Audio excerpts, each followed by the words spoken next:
Good morning, everybody. Now, let me tell you something. Self-control ain't for the faint of heart.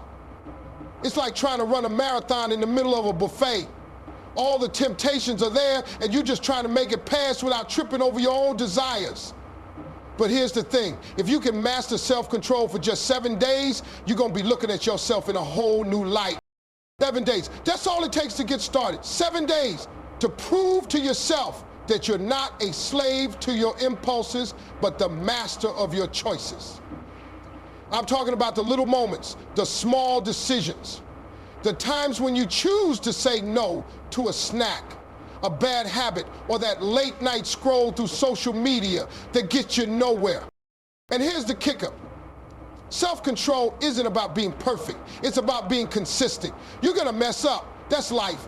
But the key is you get up, you shake it off, and you keep moving. That's what separates the winners from the wishers. It's not about never stumbling. It's about how fast you get back on track when you do. 7 days of fighting temptation, of choosing discipline over comfort, and suddenly you realize you're stronger than you thought. See, the problem most people face is they think self-control is all about willpower. But willpower is a limited resource. You can't rely on it to get you through life. What you can rely on is your ability to make decisions that serve your future, not just your present moment. That's the real trick. Training yourself to think long term, not just giving in to what feels good in the now. And once you commit to these 7 days, you'll start to see a shift. It won't happen overnight, but you'll feel it. You'll feel the difference in how you wake up, how you tackle your day, how you say no without hesitation. You'll start to recognize that the voice of discipline, that inner coach inside of you, is getting stronger. It's like a muscle. You have to work it. And the more you work it, the easier it gets. Now, I'm not saying these 7 days are going to be easy. Far from it. But what I am saying is that if you can commit to 7 days of focus and determination, you'll see the possibility of who you can be. You'll prove to yourself that you don't need to give in to every whim. You'll feel what it's like to live life on your terms instead of reacting to everything around you. These 7 days aren't just about cutting things out. They're about what you're adding in. It's about adding a little more strength to your character, adding a little more peace to your mind, adding a little more power to your decision making. And trust me, when you make the decision to control yourself, you unlock a power that most people never get to experience. So what does that look like in real life? It looks like getting up earlier than you want to. It looks like passing on that extra slice of cake because you know it doesn't serve your goals. It looks like saying no to the distractions that have kept you stuck for so long. It looks like showing up even when you don't feel like it. It's not about being perfect, it's about making better choices, even when you don't feel like it. And then don't get it twisted. It's gonna be tough. You wanna give up. You wanna throw in the towel. But this challenge isn't about avoiding the hard times. It's about facing them head on and still pushing forward. You're not just testing your willpower, you're building your character. You're teaching yourself that you don't have to give in just because something is difficult. You can push through the discomfort and come out on the other side stronger.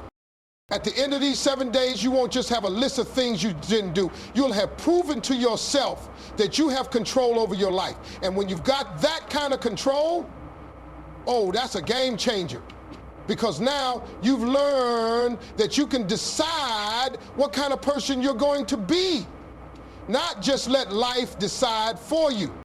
So here's the challenge. Commit to 7 days. 7 days of showing up for yourself. 7 days of choosing the hard right over the easy wrong. 7 days of self-control. And after those 7 days, you'll see that you've created a momentum that can carry you into the next 7 and the next 7 after that. It's time to stop letting your desires run the show. It's time to step into the power you already have inside of you. 7 days. You ready to take control? Let's go. When we think of self-control, we often treat it like a switch. Either you have it or you don't. But that's not how it works. Self-control is not some magical gift only a few people are born with. It's a skill. And more than that, it's a muscle. Just like any muscle in your body, the more you use it, the stronger it gets. The less you use it, the weaker it becomes. You don't walk into a gym, lift weights one time, and expect to walk out with muscle. Same thing with self-control. You don't practice it once and expect to be a master. It takes work and it takes consistency. Most people wait until they're in the middle of temptation to start practicing self-control. That's like showing up to a boxing match without ever having trained, thinking you're gonna win on instinct. That's not how champions are made. Champions train when nobody's watching. They rehearse when it's not urgent. They condition their minds and bodies so that when the moment comes, they don't have to think, they just respond. That's what self-control training looks like. You don't wait until the cake is in front of you. You start when you're doing the grocery shopping. You don't wait until your alarm goes off at 5 a.m. to decide whether you'll go to the gym. You decide the night before and you set everything up so that you're removing excuses before they show up. Daily training and self-control is not always about big dramatic choices. Sometimes it's as small as choosing to drink water when you want soda. Sometimes it's biting your tongue when you want to snap back.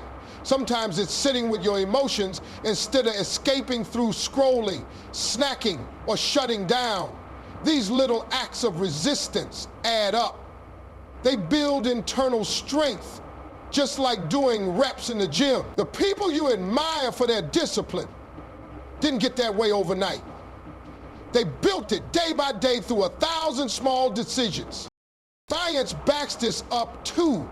Every time you delay gratification, every time you make a decision that aligns with your long-term goals over your short-term desires, you're strengthening neural pathways in your brain. You're literally rewiring your brain to make self-control easier the next time. That's why it gets better with practice. Not easier, but better. You develop more control, more awareness. You start catching yourself before the slip happens. You start feeling the impulse rise and realizing you actually have the power to say no, not today. And that realization, that's when you start to take your power back. But let me keep it real. It ain't glamorous. Daily self-control is boring. It's not loud. Nobody's gonna clap for you when you walk past the dessert table. Nobody's throwing a party because you said no to Netflix and went to bed early. It's quiet work. It's behind the scenes work. But that's the work that changes you. That's the work that builds character, not just habits. Because habits are automatic. But character is, and self-control's where that character gets sharpened.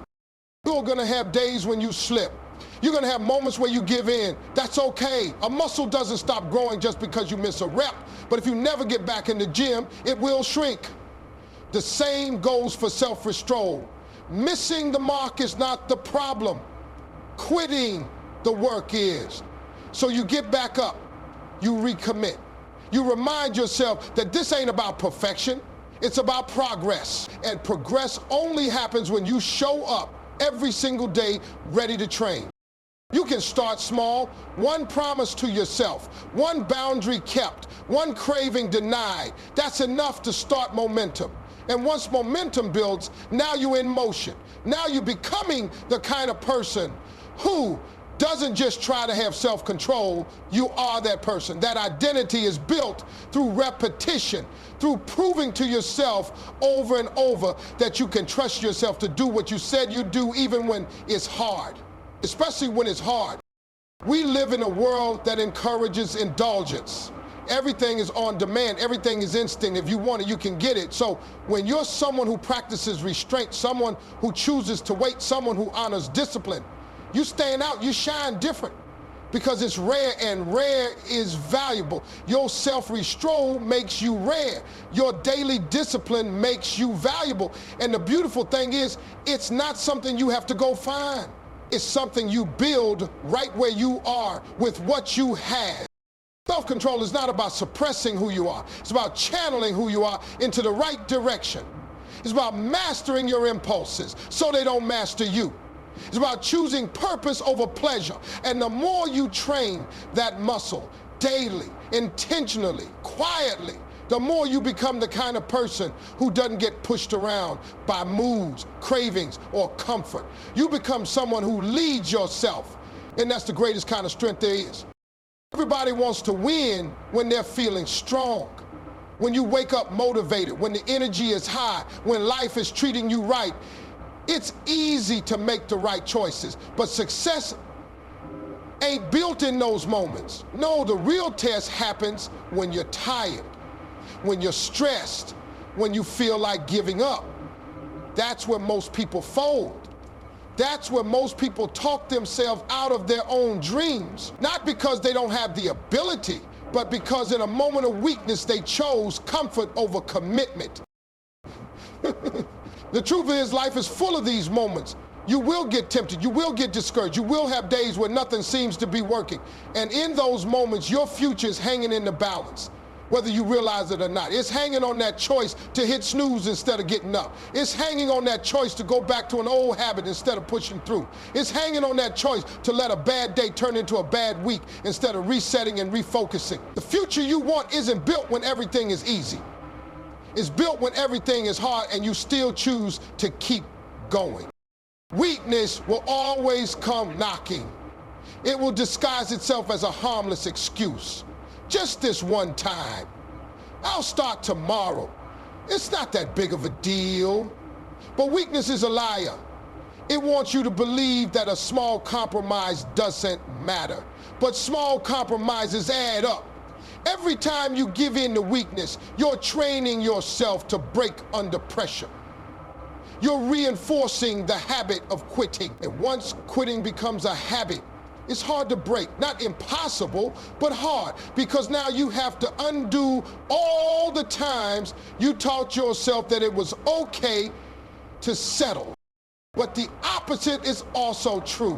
When you fight through weakness, when you choose discipline over excuses, when you stay committed even when you don't feel like it, you are training yourself for strength. You are reinforcing the habit of endurance, and that habit will take you places talent never could. That habit will open doors that motivation alone can't keep open. That habit will separate you from the crowd because most people only do what's right when they feel good. The ones who make it, they do what's right no matter how they feel. A moment of weakness can cost you more than you think. It can cost you trust in yourself. It can cost you confidence. It can cost you the momentum you worked so hard to build. And momentum is everything. Once you lose it, starting over feels 10 times harder. That's why so many people live in a cycle of starting and stopping, trying and quitting, moving forward and falling back. They never make real progress because every time things get tough, they allow weakness to steer the ship. The mind is a battlefield. The war between where you are and where you want to be is fought in your head. And every time you choose discipline over distraction, every time you stay focused instead of falling back, you are winning that battle. Your mind is learning that you are in control, not your circumstances. And when you take control of your mind, you take control of your future. People think success is about talent, but talent without discipline is wasted potential. People think success is about opportunity, but opportunity without preparation is a missed chance. What really separates people is their ability to push through the days when they don't feel like it. It's their ability to make the right decision when the wrong one feels easier. It's their ability to recognize that weakness is temporary, but regret lasts a lifetime. You have to ask yourself, who are you when things get hard? Do you fold or do you fight? Do you let one bad day turn into a bad habit, or do you shake it off and get back on track? Because every time you choose to push forward, you are building a version of yourself that is unshakable. You are creating a future that is built on discipline, not feelings. You are proving to yourself that you can be trusted with the dreams you have. Nobody is strong all the time. Even the most successful people have moments where they feel like quitting. The difference is they don't let those moments define them. They don't let one bad choice turn into a lifestyle. They recognize the moment for what it is, a test. And they pass the test by doing the right thing anyway.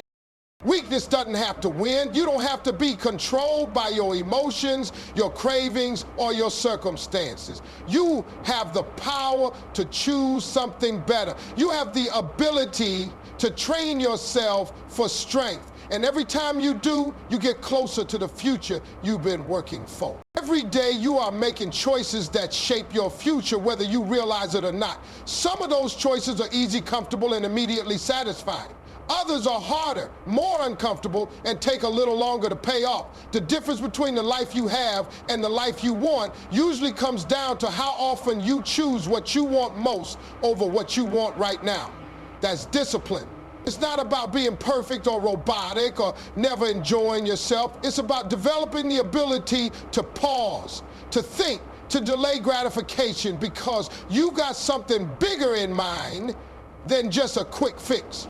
Most people live in the now.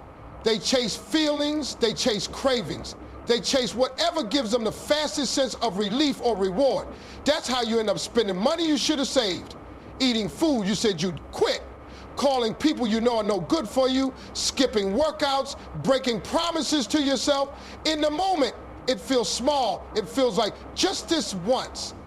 But what you do in the moment becomes who you are over time. And if you keep choosing comfort, if you keep giving in to what feels good now, you'll wake up one day surrounded by a life that doesn't match your dreams. See, discipline isn't glamorous. It doesn't come with applause. No one's gonna hand you a trophy for waking up early, for going to the gym, for turning off Netflix and focusing on your goals. But discipline builds something inside you that no praise ever could. It builds consistency. It builds identity. Every time you act with discipline, you're telling yourself, I can be trusted with my own future. And that kind of trust, that's everything. That's the foundation of real confidence. Not the fake kind that posts about grinding online, but the quiet kind that gets things done without having to shout about it. You know what you want most. Deep down, you already know. Maybe it's a healthier body, a more peaceful mind, a stronger spiritual life, a more successful business, a deeper relationship. But what's standing in your way isn't just lack of time or resources. It's the daily decision to trade what you want most for what you want right now. It's staying up late instead of getting rest. It's scrolling instead of reading. It's gossip instead of growth. It's the little habits that don't seem dangerous, but they steal your future in slow motion. The crazy thing is, it's not even about willpower most of the time. Willpower runs out. But vision keeps you focused. When you can see what you want most, when it's clear in your mind and you've decided it's non-negotiable, it becomes easier to say no to the things that don't align. That's why discipline starts with clarity. You can't be disciplined if you don't know what you're aiming for. But once you've got a clear target, you start to realize that not everything deserves your energy, not everything is worth your time, and not everything that feels good is good for you. Now, here's the real truth. Discipline hurts at first. It feels like sacrifice. It feels like missing out. Your brain will fight you. Your body will resist. Your emotions will tell you you're being too hard on yourself. But what's harder in the moment becomes easier in the long run. And what's easy in the moment? That's the stuff that turns into long-term problems. Laziness feels good today, but regret will haunt you tomorrow. Indulgence feels like a reward today, but it becomes a burden when the bill comes due. Discipline flips that equation. It costs you something today, comfort, convenience, immediate pleasure, but it pays you back in peace, freedom, strength, and result. Every disciplined decision is a vote for your future. It's a small investment into the life you say you want. Nobody sees those votes but you. Nobody's keeping score for you. That's why most people quit, because they want instant proof, instant payoff. But discipline teaches you to plant seeds, not just pick fruit. It teaches you to build something slowly, steadily, quietly, and to trust that the harvest will come in its time. Sometimes you'll get tired, sometimes you'll get bored, sometimes your mind will whisper, is this even worth it? And that's the exact moment where discipline matters most. Because motivation comes and goes, but discipline sticks around. Motivation is a spark. Discipline is the firewood. It keeps burning when the excitement fades. It keeps you moving forward even when the feelings don't match. That's why people who rely only on motivation stay inconsistent. But people who develop discipline They show up whether it's raining or sunny, whether they feel good or not, whether anyone is watching. You're going to be tested. You're going to face moments where what you want now feels so much more real than what you want most. That's normal. That's human. But the more you practice choosing your long-term goals over your short-term urges, the more natural it becomes. It becomes a reflex. You stop negotiating with yourself. You stop making excuses. You stop making moves. And before long, the gap between who you are and who you want to be starts closing, one disciplined choice at a time. We often overestimate what we can do in a year and underestimate what we can do in a week of pure focused effort. 7 days might sound short, but it's long enough to prove something powerful to yourself, long enough to reset, long enough to break patterns, long enough to create momentum. What most people are missing isn't time, it's intention. It's not that they need another month or another plan or another chance. What they need is to get serious, just for a little while, to turn everything off that's been distracting them, to stop negotiating with excuses, to decide for 1 week to show up like their future depends on it. Focus is a force. It takes scattered energy and points it in one direction. Most people spend their days pulled in 10 different directions. Notifications, cravings, opinions, doubt, comparison. It's a constant tug of war between what you say you want and what the world keeps throwing at you. That's why so many folks never move forward. It's not because they're lazy or incapable, it's because they've never tasted what focused effort feels like. They've never shut out the noise long enough to hear their own voice. They've never stuck with one hard thing long enough to see it crack open and reveal growth. When you give yourself 7 days of real focus, something shifts inside you. You stop drifting. You stop reacting to life and start directing it. You wake up with purpose. You go to bed knowing you've taken steps forward. You feel that sense of control again, and with it a quiet confidence, not arrogance, just a peace that comes from keeping your word to yourself. That peace is addictive. That's what makes 7 days so powerful. It's not just about the progress you make on the outside, it's about who you start to become on the inside.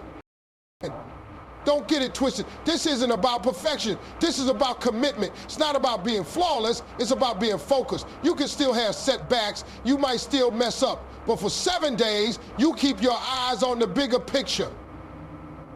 You remember why you started. You don't quit just because it's uncomfortable or inconvenient. Because here's the truth. If you can stick to something for 7 days, you can stick to it for longer. You just proved to yourself that it's possible. You stopped waiting to feel ready and started moving regardless. A week of consistency is often more valuable than a month of randomness. Anybody can have a good day. Anybody can get inspired for a moment. But what separates progress from frustration is the ability to chain together enough days where your actions match your values. And 7 days is just enough to start that chain. It's just enough to feel what it's like to break free from the cycle of starting and stopping. It's enough to get results, not the final results, but the kind that keep you going, the kind that say, look, it's working, don't stop now. In those 7 days, your habits start to shift. Your mindset starts to sharpen. The cravings start to lose their grip. You stop needing to be entertained or distracted every minute. You become more aware of your thoughts, your triggers, your patterns. You start to realize that you're not powerless. You've just been unfocused. And that realization is a game changer. Once you see what you're capable of in one focused week, you stop settling for chaos disguised as freedom. You stop confusing comfort with peace. You stop making room in your life for things that take and give nothing back. The power of 7 days isn't in how long it is, it's in how different it is from your usual pace. It's a break from the autopilot. It's a challenge to your habits. It's a reset button that doesn't wait for Monday or January or when things calm down, because things rarely calm down. Life doesn't pause so you can get it together. So you have to choose your moment. And sometimes the best moment is right now, with whatever time you got, doing whatever you can. 1 week of effort can lead to clarity. It can lead to discipline. It can lead to the kind of belief that doesn't come from motivational speeches, but from proof. The proof that you're not as stuck as you thought. And the beautiful part is you don't need to announce it to anybody. You don't need applause. You don't need permission. You just need to quietly decide that for the next 7 days, you're going to stop living like your goals are optional. You're going to move like you mean it.